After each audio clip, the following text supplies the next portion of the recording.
Hello, this is Branko Malic of Kali Tribune.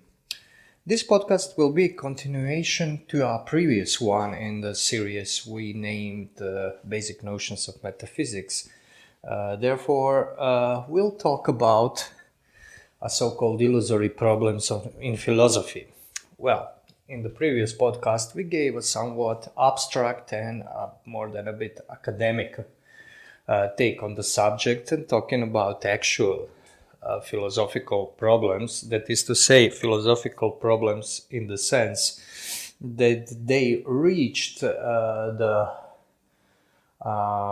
stage of being addressed by people that are historically considered to be great philosophers and so on.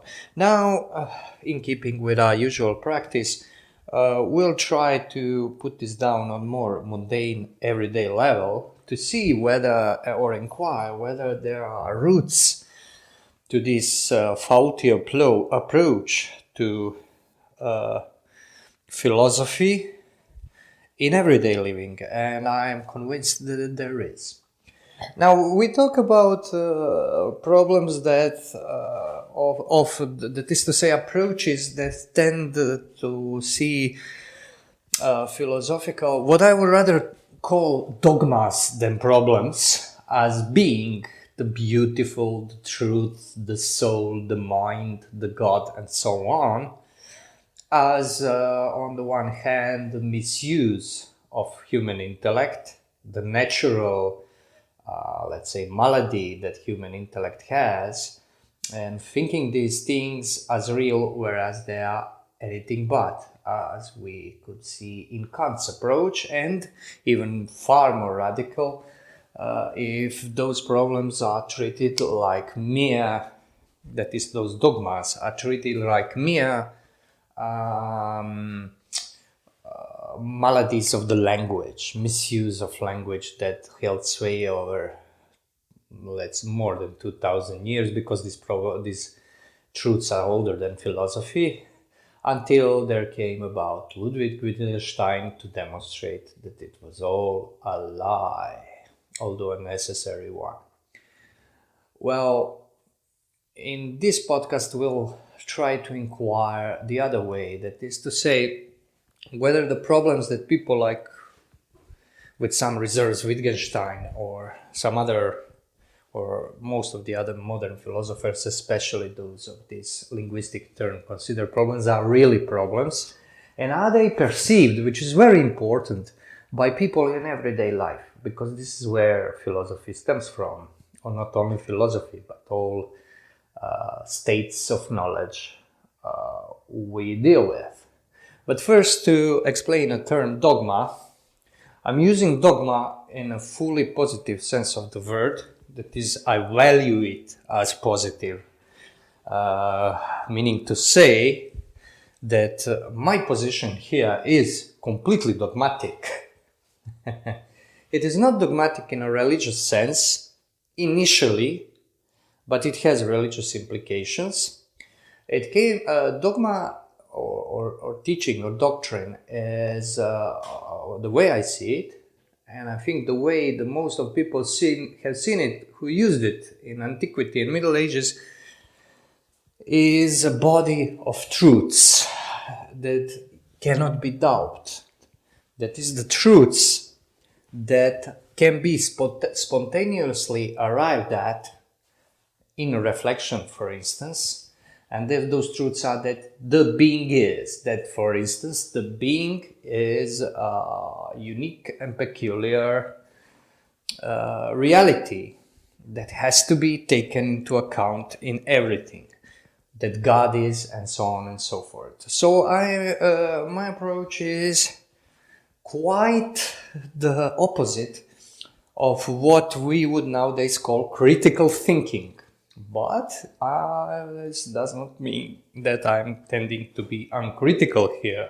After all, in my previous podcast, whoever listened to it can note that I was rather critical. I bear a rather critical approach. Well, this aporia, which we are to resolve, of dogmatic and critical thinking, And what are they? Leads us straight to the heart of the matter. Namely, if you, for instance, take an example from everyday life of what is considered critical thinking, I think most of you would agree with me that we can find this in children, not infants, but young children, prepubescent, I would even say, and their way of inquiry. Now, how they inquire? They always ask the question, why? And your average high school teacher of philosophy will tell you that this is the instance of natural proclivity of humans to create philosophy. Proclivity is natural, but it is not a proclivity to create philosophy. It's a proclivity of infancy. And it is based upon the principle that for every question, there can come infinitely more questions. And this would be a definition of critical thinking I would use to define and circumscribe the contemporary approach to philosophy, especially in this, let's say, Anglo-Saxon influenced world, because this linguistic term philosophy took root in Britain, in USA, but it also took root in Nordic countries, much less in Germany. But Germany had its own tradition of philosophy. But originally, this form of philosophy comes mostly from Austria and Germany at the turn of the 19th, 20th century. This is not so important now. So, how do children ask questions? Well, reflect. Why, for instance, I don't know, why do I have to wake up on Monday? Well, you have to go to school. But why do I have to go to school? Because you have to learn. But why I have to learn? Because you will need it, ha ha ha, what a joke, in life to get a proper job. But why should I have a job? Well, to make a living. But why would I make a living? Well, blah blah blah, and so on and so forth. Why sky blue? Bad because, well, atoms, molecules. But why are there atom molecules that make this blue? Well, because this is the molecules have this, the gases and so on have this peculiar tendency to display colors when lighted by the sun or other heavenly bodies. Yeah, but why do this? This is the children asking questions. Now, this at first sight looks, when you reflect at it, not on first sight. On first sight, this is extremely irritating. And this first intuition is, I think, as most first intuition, very much true. The reflection, however, yields the answer that this is the way the philosophy is born, that this kind of thinking that cuts things in elements that are afterwards cut in even more elements into infinity, that this is really philosophical thinking. This is not only philosophical thinking, this is hardly a thinking at all. This is the inability to have a stable foundation of thought.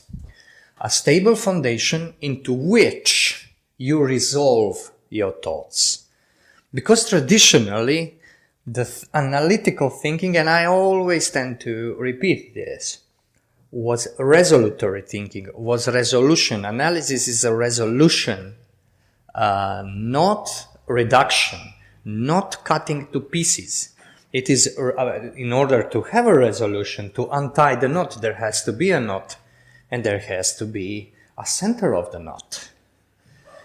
And this is the way of thinking I would call dogma, this center around which everything resolves, and the stable foundation upon which everything returns. This is dogma. Without this, I posit, thinking is impossible. And those who negate the existence of it, despite having minds, but minds that are not strong enough to perceive it, and those people are minority, mind you,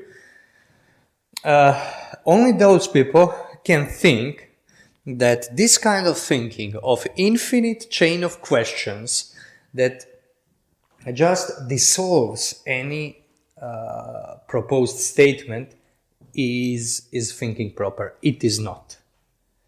Critical thinking is judgmental thinking. It is the creation of inferences. And to say that thinking is critical in this sense would be to state the obvious. It's a tautology, because thinking is this. It is making of inferences. But this making of inferences has a beginning and the end. If it weren't so, the thinking would be lowest activity than sense perception. Simply because the thing that has no bounds, not because of its infinite power or infinite energy, which is something that would be rather convertible, but because of its infinite regression, is the weakest, lamest, and most empty thing, an activity that is, you can imagine. And it is no wonder that philosopher today is considered as rather lame. Unsuccessful with women was the word always. I remember in my high school days, in the 90s, we had a professor of philosophy. He was not my professor, but a teacher, that is, in Croatia called everybody a professor. Even I was called professor in few instances in my career. But nevertheless, this man was always ridiculed by kids, adolescents, and their parents because he was unmarried. He was a Jewish Croat, very well educated man who smoked a lot and was prone to swear and cuss in class, and so on and so forth. And the whole range of prejudices against him, not his Jewishness, mind you, nobody cared about that, but just to know who he was about his sexual, lack of his sexual realization, and the jokes about how he loses it when he sees the girl in high school, and so on and so forth. Once I got acquainted with this man as myself, young grown-up, I realized this man was genuinely wise. He was extremely well educated. He had a bit of bitterness in him because he was academically passed over. He ended up working in provincial high school all his life, and he had far more capacity for academic job, and he lived in the times when academic career was considered something of great success, because communist societies were built upon a kind of pale image of traditional social hierarchies of philosophers, kings, that is the party, the warriors, that is the Yugoslav People's Army in this case, and the plebs, who was well governed, blah, blah, blah, blah, and so forth.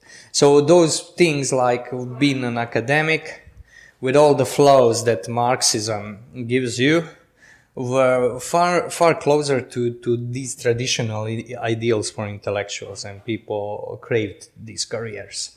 And very few had them, of course. Anyways, it ended up that this is very smart, very good-hearted, and very, in fact, stable person that just doesn't want who was too individualistic to live with the spouse, and to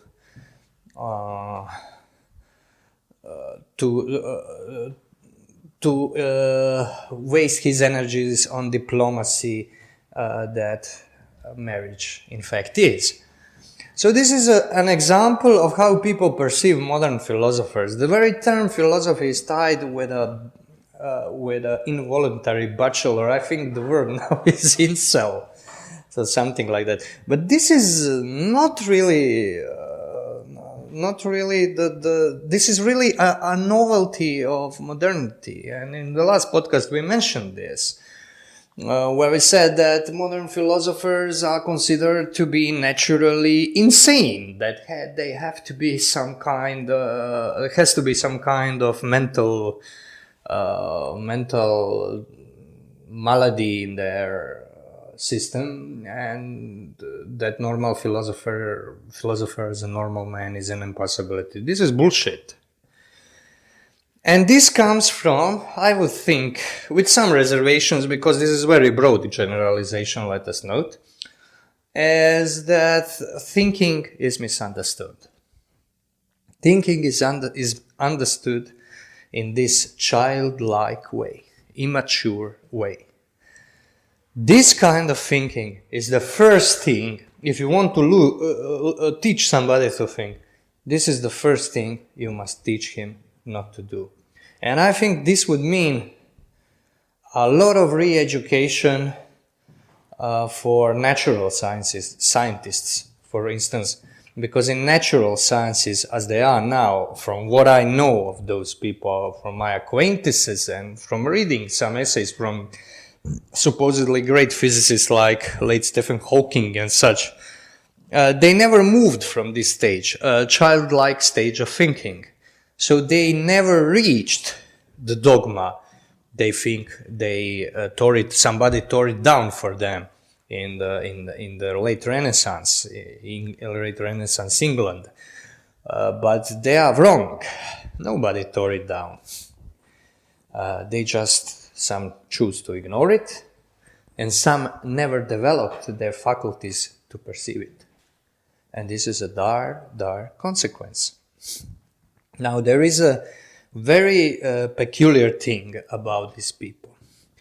And I will take the example of Bertrand Russell, Wittgenstein's friend, and I would say far inferior thinker than Wittgenstein, but very prolific and very good at self-promotion. There was in Bertrand Russell one thing that sums it all up, the motive behind this thinking. Because when you think of it, why would somebody want to eradicate the notion of, for instance, eternity or immortal soul, immortality and such things, which they were hell-bent on doing?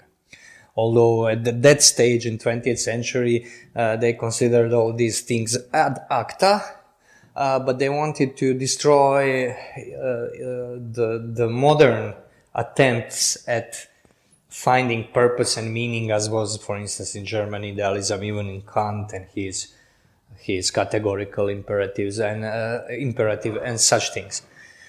Bertrand Russell at one stage says, and I will paraphrase, that the holy grail of his philosophical pursuit, first he said, I built my house on the rock of unyielding pain. How melodramatic. But then he says something interesting. His holy grail was certainty. And indeed, certainty is very much something that is craved in contemporary philosophy and science. And, in fact, it is extremely elusive. My opinion on this is something I noticed very young.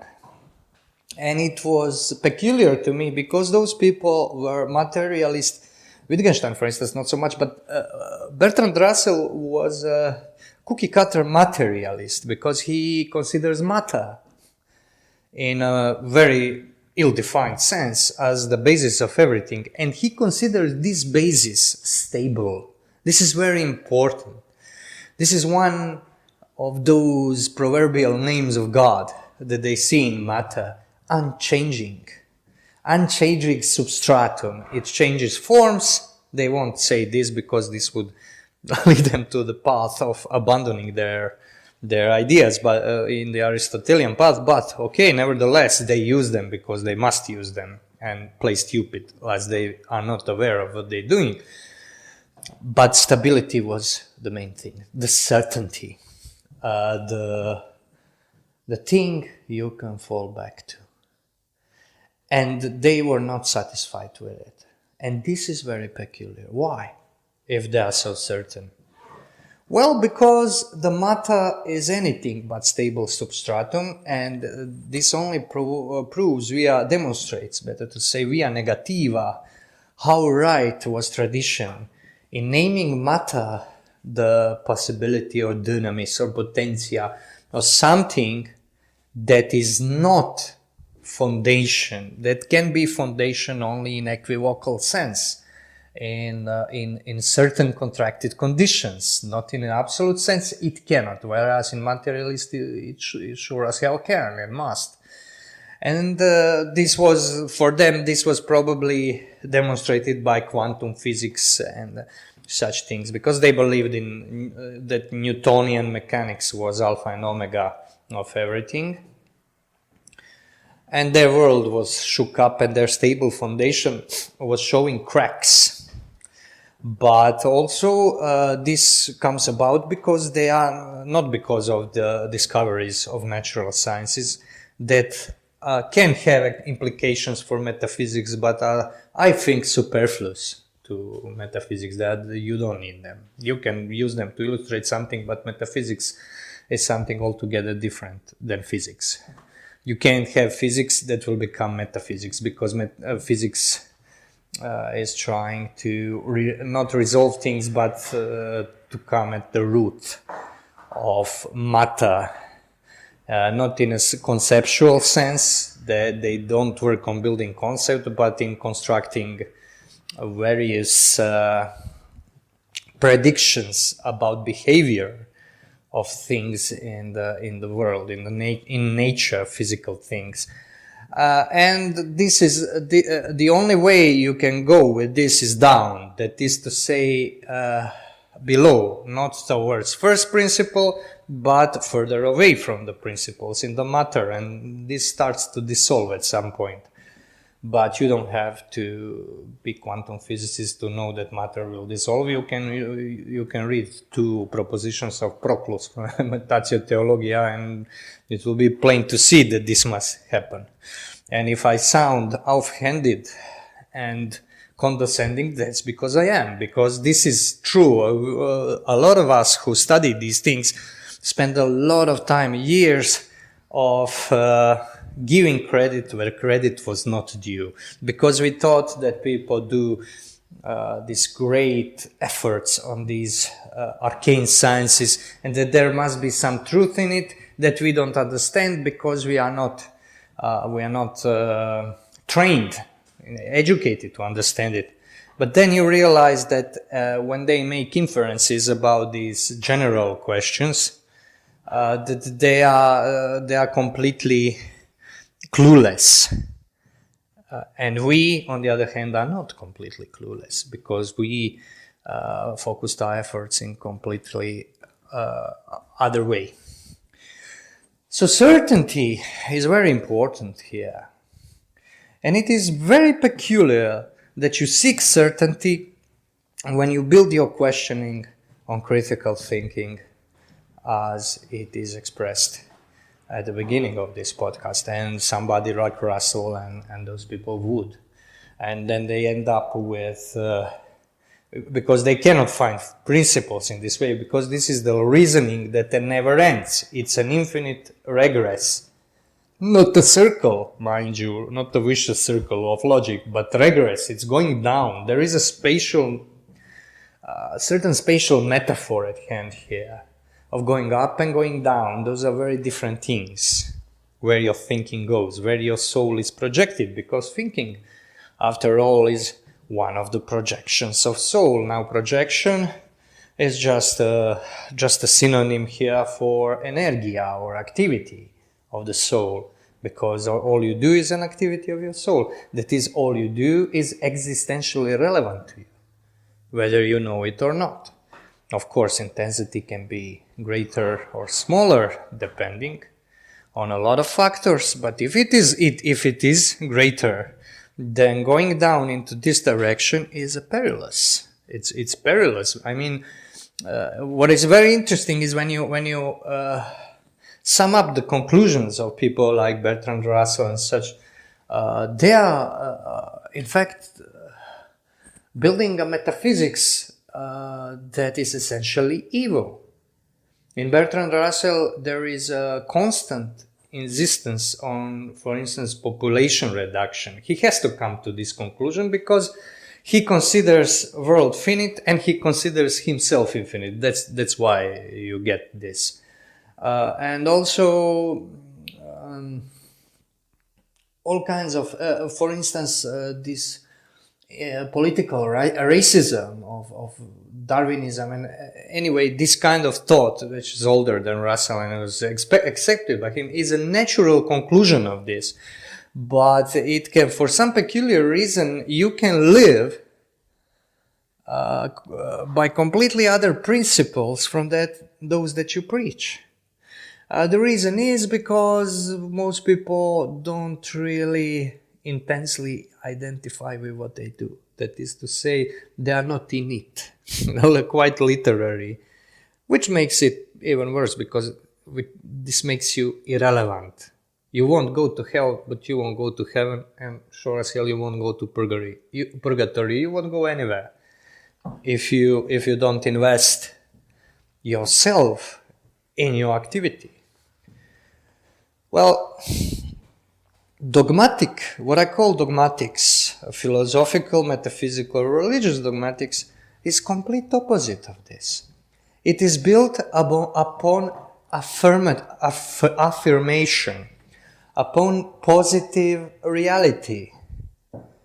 Note positive and positivism. Positivism came about by Auguste Comte as a metaphysics of sense data that is not, that you cannot put in question. This was the birth of this kind of materialist metaphysics that was very crude in Comte's hands. And for instance, Bertrand Russell was also a logical positivist. He wanted to quantify thinking and invented some kind of logical atoms for whatever the hell that is.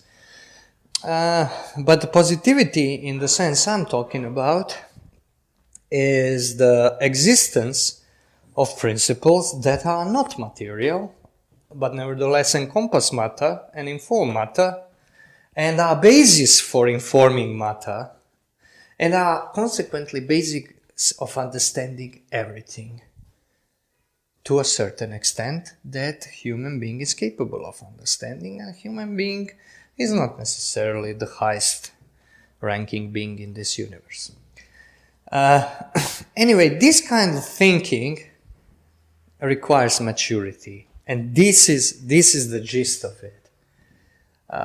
People today think that critical thinking, I just spent a good deal of time describing, is the thing of maturity. It is not. It is the thing of adolescence, because adolescence, this rather new period in human life that is invented in 20th century, is some kind of limbo between childhood and adulthood. That is, and its main discrimination line that makes it neither here and there is sexuality, because you are still a child, but sexual child as an adolescent, but you're not grown up. And you can't say that you are sexless grown up. That's when you are old, maybe.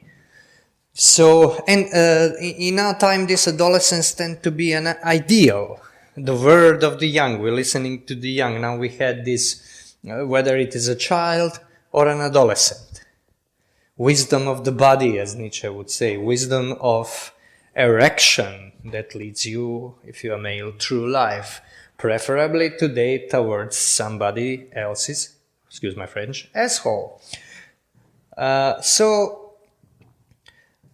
This kind of thinking is at work here, because this is the period in life when everybody wants to be liberated somehow. And critical thinking, I just explained, is a liberating thinking in the sense that individual can, at least theoretically and via potentia, by the way of possibility, imagine himself as being free from all prejudices of attitudes, of conditionings of the society,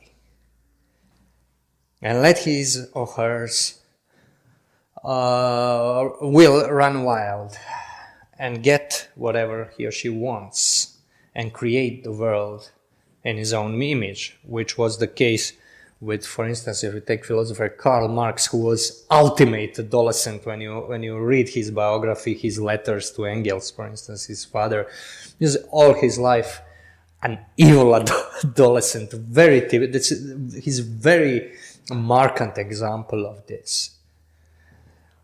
Well, I would say then that this thinking that realizes that these ideals I just described are complete illusions, this kind of thinking is a mature thinking. This is a thinking of grown man or grown woman. In let's say rarer cases, this is the way of thinking, of resolving the path of your life. If your life was thought about, if you've gone through life with questions, you don't have to be aware of them. And the people who are deeper are rarely aware, consciously aware at the beginning what drives them, but then they realize it. They don't think about it, they just think it. This is the difference between reflection and thinking. Thinking is not necessarily a reflection initially. And then you realize that everything comes from something and resolves into something. That is to say that there is this beginning point and termination point of thinking, as there is beginning and termination point of view. And that this is the thing into which you resolve this aporia you have. Aporia means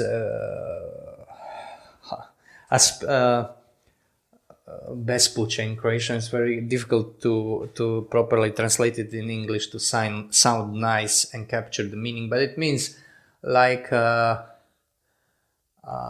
region without clear roads, or I don't know how else should I put it. So when you are in aporia, you are looking for your way, in fact. This is quite literary, this. And this way is found when you become dogmatic, in the sense I just described. And this dogmaticism, to use an appropriate word because ism is suspect by its own nature, this dogmatic thinking is thinking from reality into reality. So it has to be, there has to be being to resolve every thought of reality into it. Every thought of being should be resolved into being itself. There is a beautiful, but because every apprehension of beauty has to resolve into beauty and has to be based on beauty, and so on and so forth. And these are necessities of intellect, and without them, I like to call him he doesn't because it stresses the personal aspect in Croatian. It's a male it's not it for intellect. It resolves into this beginning. Thank you for your attention. This was Branko Malic of Kali Tribune signing out.